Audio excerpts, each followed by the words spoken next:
Thank you, darling. Yeah, some say revenge is a dish best served cold. So whatever happened to that Bob guy you were after? Personally, I'd like to hear some of your other adventures. Like, I don't know, do you ever go toe-to-toe with a red man?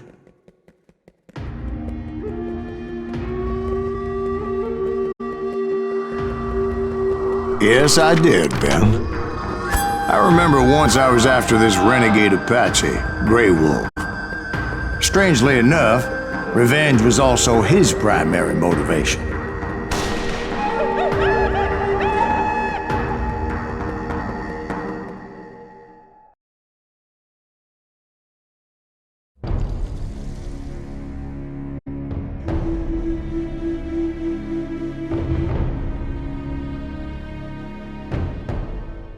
A bounty was put on Grey Wolf's head, and that's how I came to hunt him in the mountains. Mountains so high they tickled the nether regions of heaven.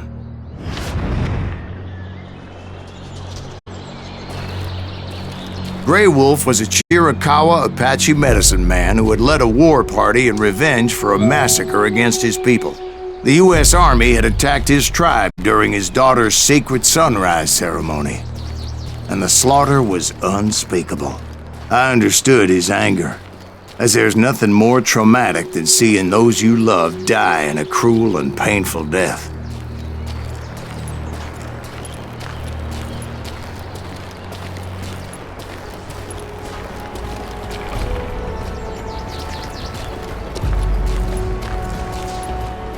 Right from the beginning, I couldn't shake the feeling that Grey Wolf was watching my every move.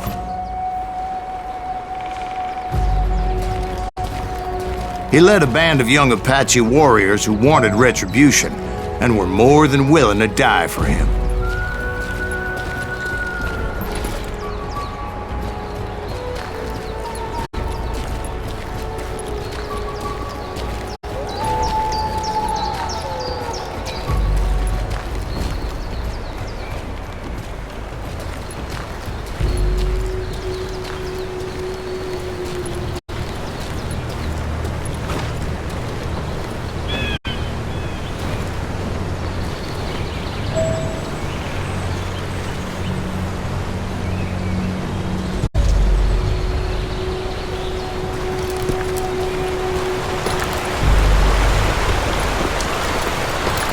They saw me before I saw them.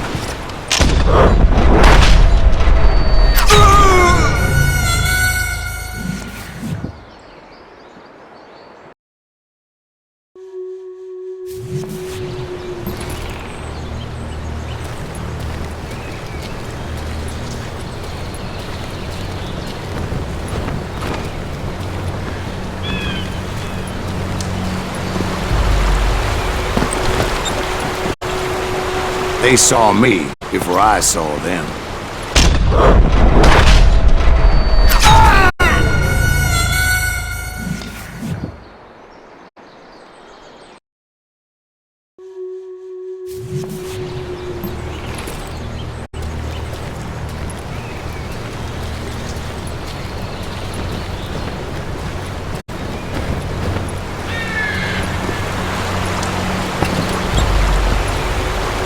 They saw me before I saw them.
They saw me before I saw them.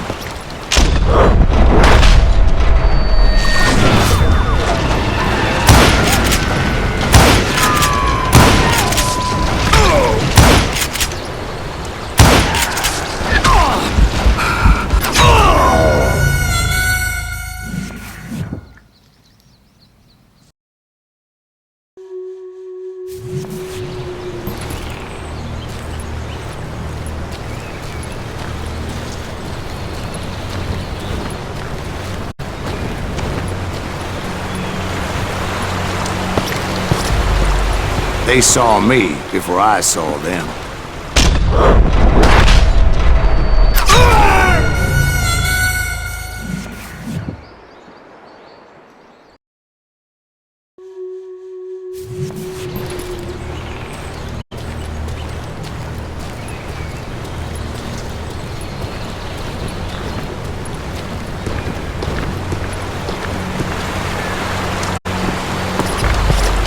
They saw me before I saw them.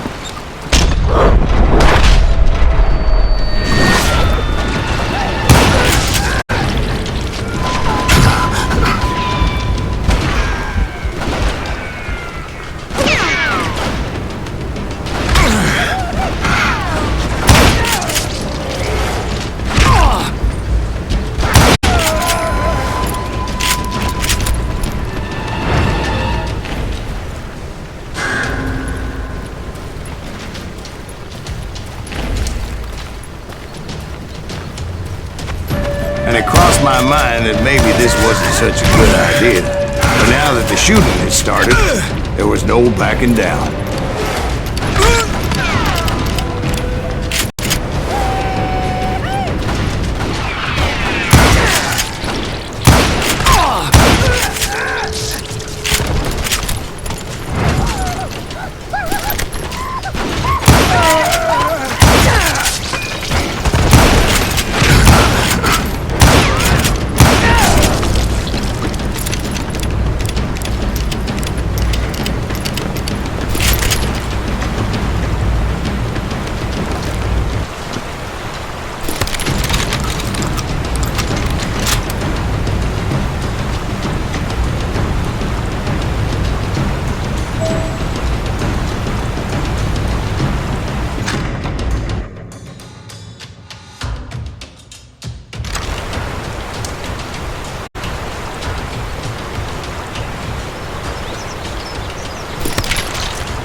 It was rugged country, the winter home of the Chiricahuas, and that's why they had retreated there.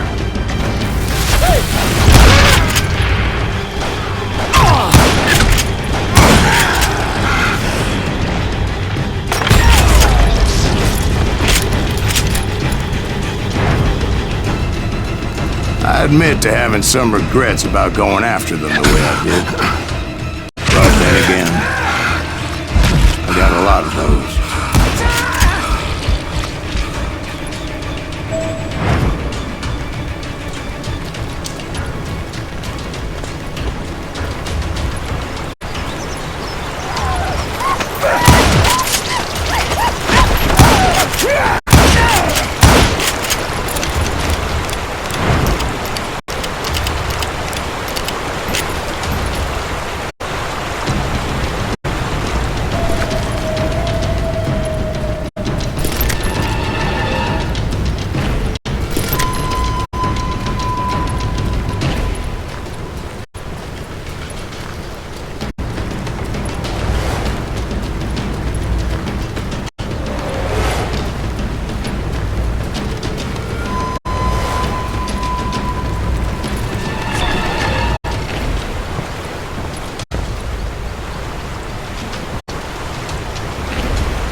Did you find Grey Wolf? Not at that moment, but I did find the entrance to their hideout.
A deep crevice that led to a deeper cave.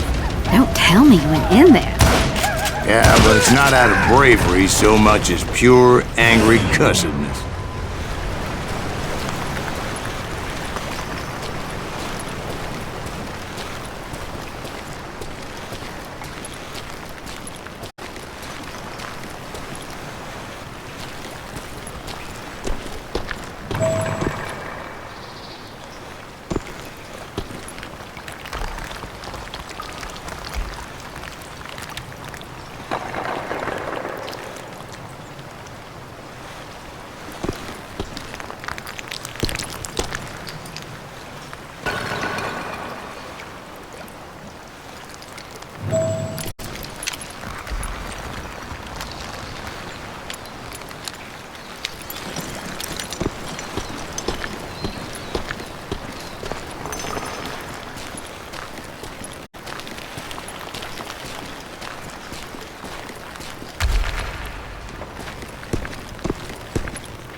See, back then, I had a stubborn streak a mile wide, and I wasn't about to back down.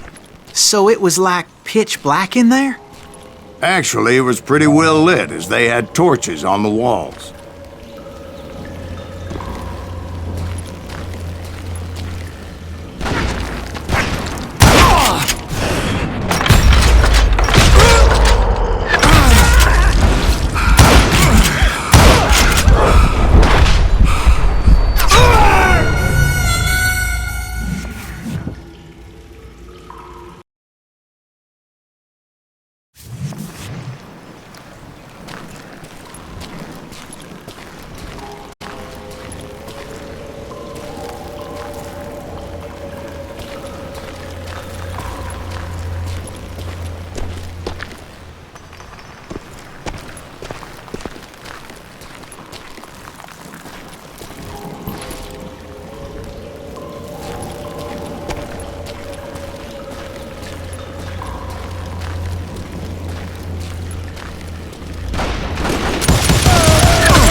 Was his cave?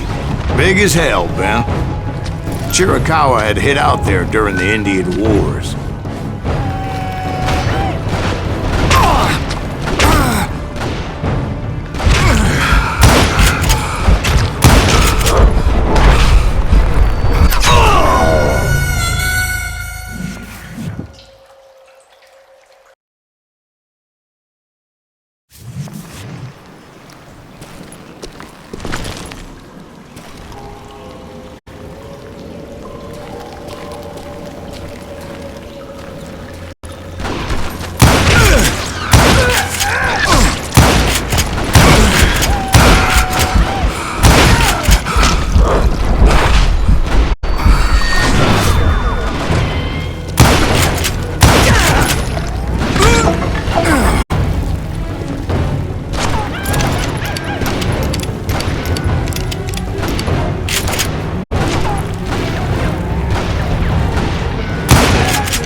They thought it was haunted with the ghosts of those murdered by the horse soldiers.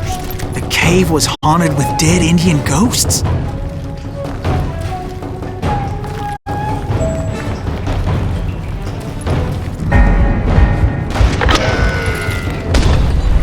be honest, I was more concerned with the live ones than the dead ones.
How come you know so much about engines? A few years back, I was married to two Mescalero women.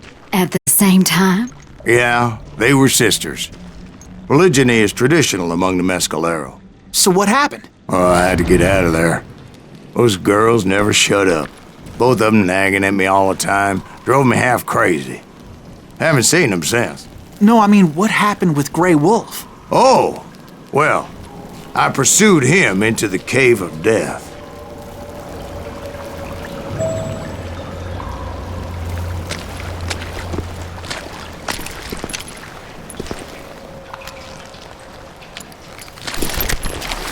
I came upon this flooded grotto, and that's when I saw him.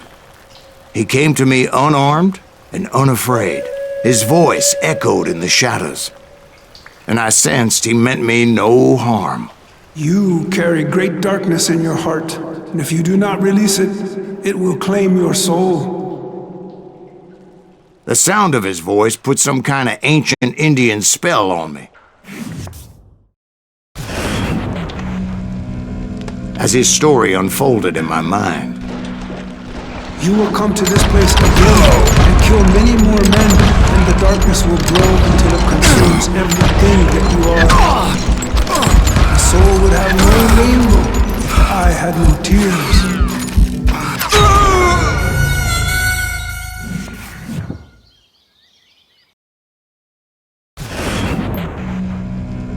as his story unfolded in my mind, You will come to this place again and kill many more men, and the darkness will grow until it consumes everything that you are. The soul would have no raiment if I had no tears. He said I was a great warrior, a coyote man, unequaled by any other pale-faced warrior, or something like that.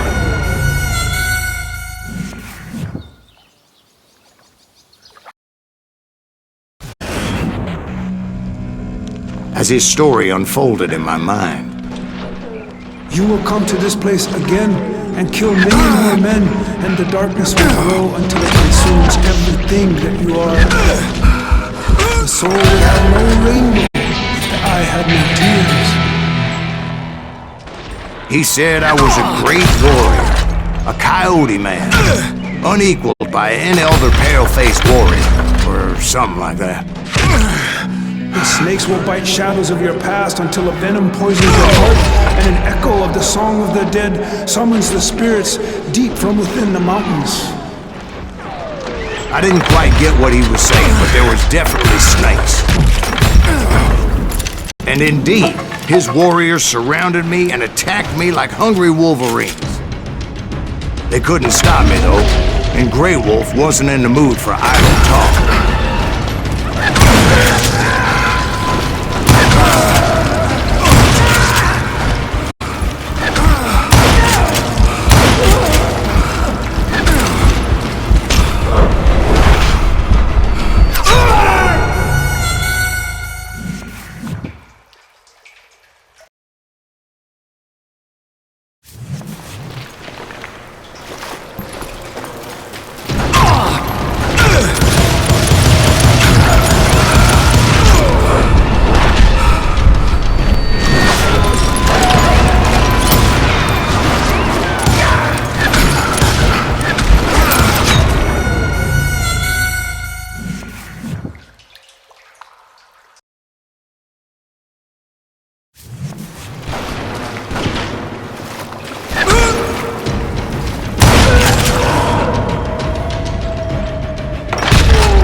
I swear I couldn't see any way out of this trap.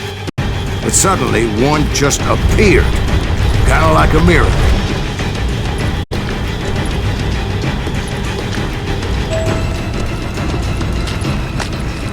I felt like I would be lost in that damn cave forever.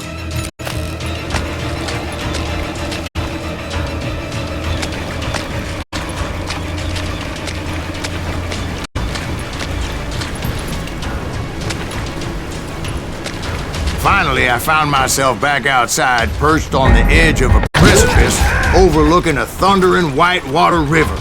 To get where I was going required several leaps of faith, but no way in hell I was turning back.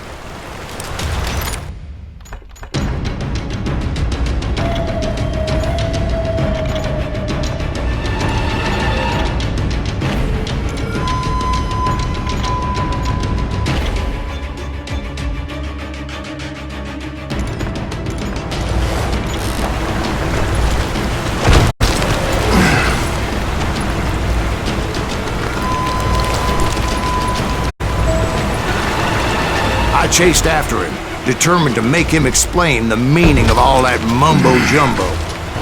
Mumbo-jumbo's right. Are you making this all up as you go? A few details may be fuzzy, brother, but I am relating exactly what happened to me.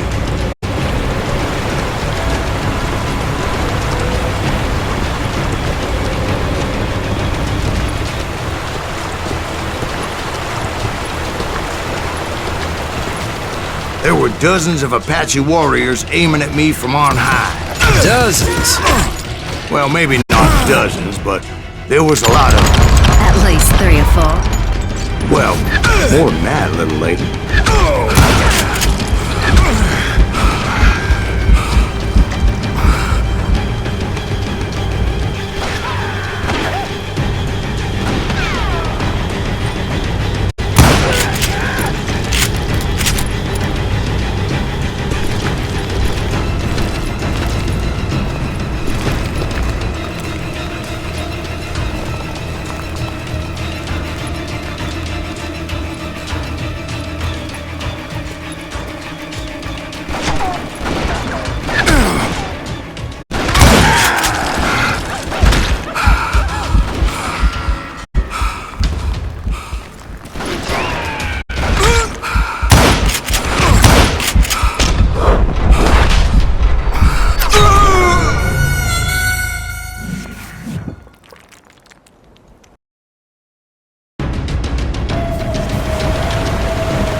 I had a steep climb up creek ahead of me and scrambled up those rocks like a mountain goat.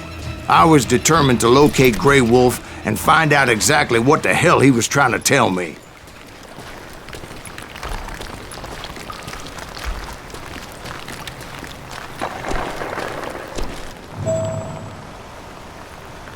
And wouldn't you know it, that crafty son of a bitch led me right into a trap. What kind of trap? Well, son, there had to be at least 100 Apaches surrounding me. 100? God be my witness. Oh, come on. Who are you kidding? Hey, I believe you. Come on, tell us how it ended.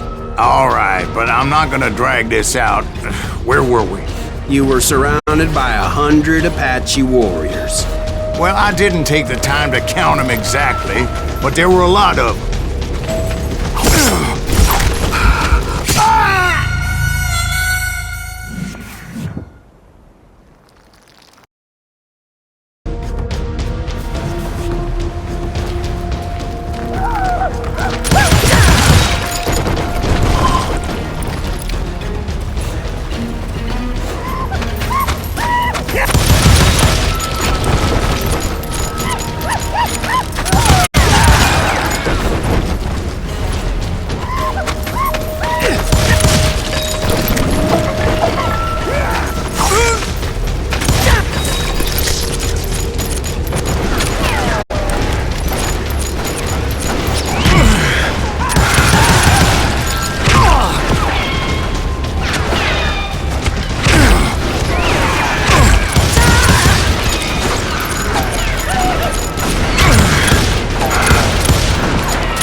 And in the end, a path appeared before me that I had not seen before. I followed it as I desperately needed to find out what Grey Wolf was trying to tell me.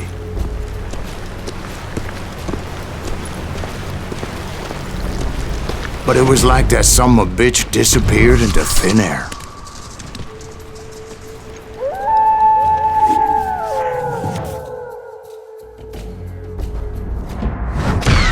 Never did find him. And never did collect my goddamn bounty.